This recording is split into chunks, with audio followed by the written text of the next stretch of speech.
नमस्कार भक्तों। भगवान विष्णु को पालनहार, धर्म, करुणा और सत्य के प्रतीक के रूप में पूजा जाता है। ऐसा माना जाता है कि जो व्यक्ति श्रद्धा और विश्वास के साथ विष्णु मंत्रों का नियमित जाप करता है, उसके जीवन में शांति, समृद्धि और ईश्वरीय कृपा का वास होता है।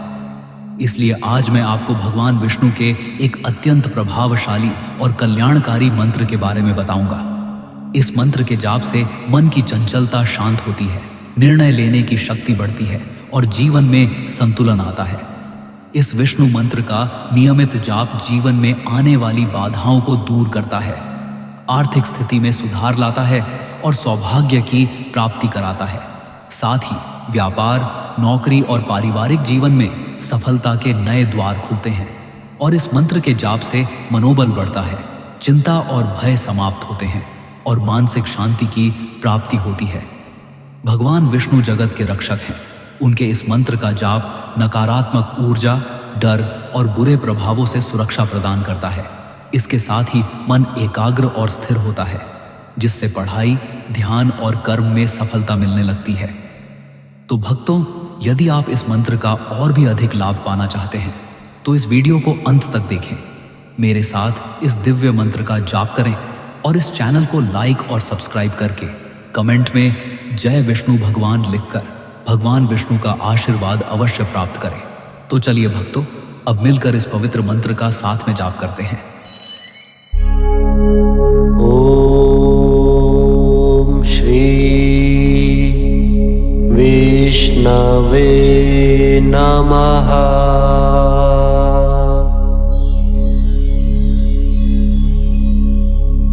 ओम श्री विष्णवे नमः।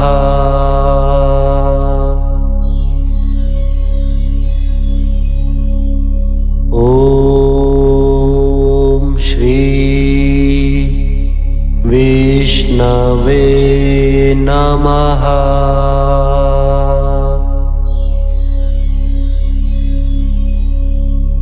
ओम श्री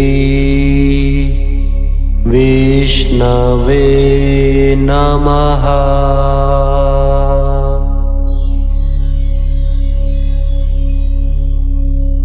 ओम श्री विष्णवे नमः।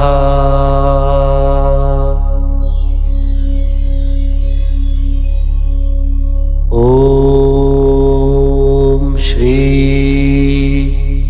विष्णवे नमः।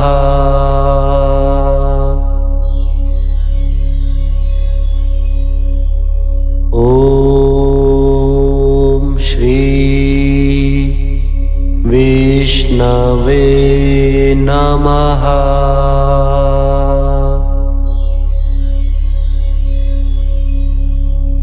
ओम श्री विष्णवे नमः।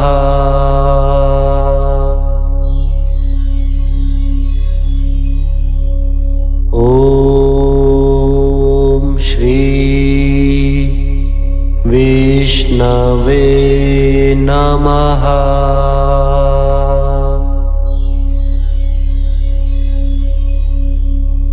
ओम श्री विष्णवे नमः।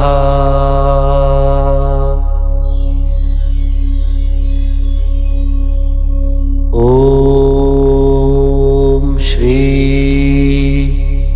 विष्णवे नमः।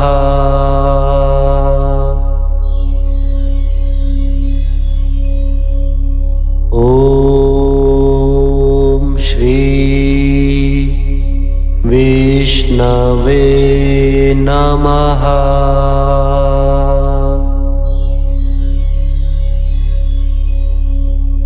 ओम श्री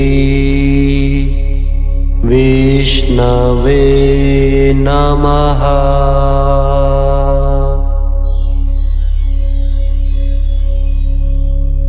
ओम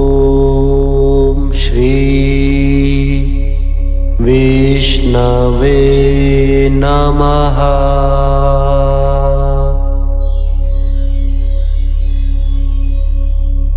ॐ श्री विष्णवे नमः।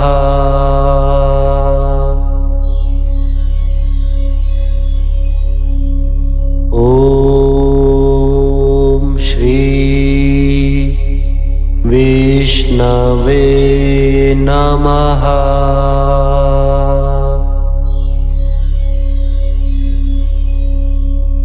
ॐ श्री विष्णवे नमः।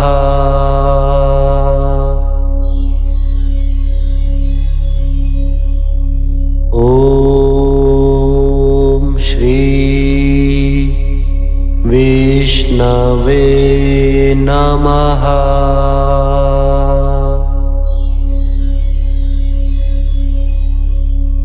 ॐ श्री विष्णवे नमः।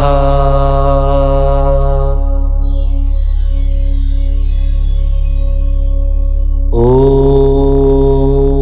श्री विष्णवे नमः।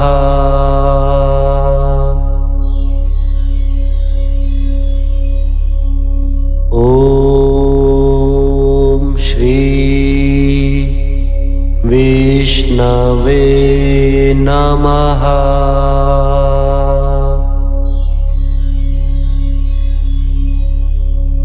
ॐ श्री विष्णवे नमः।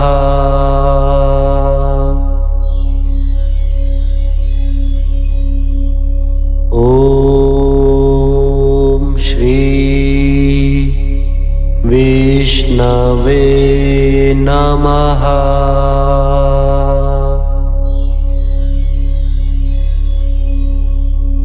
ॐ श्री विष्णवे नमः।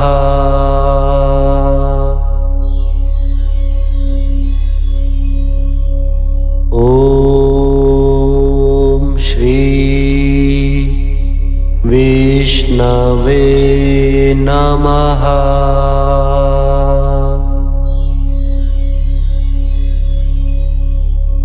ॐ श्री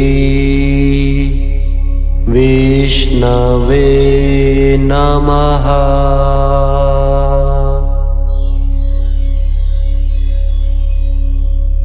ॐ श्री विष्णवे नमः।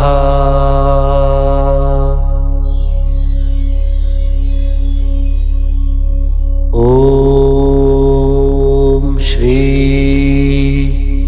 विष्णवे नमः।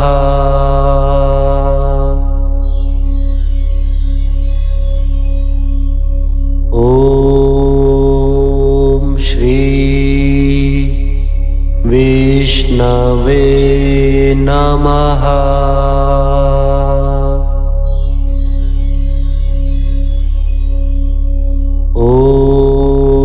ॐ श्री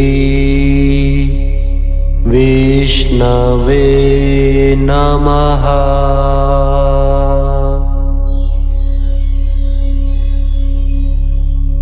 ॐ श्री विष्णवे नमः।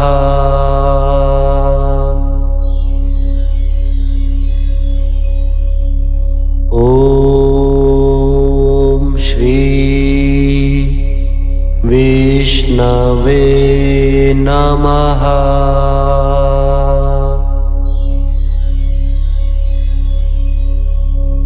ॐ श्री विष्णवे नमः।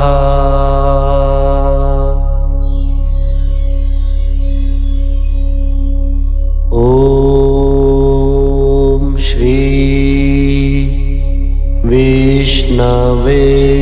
नमः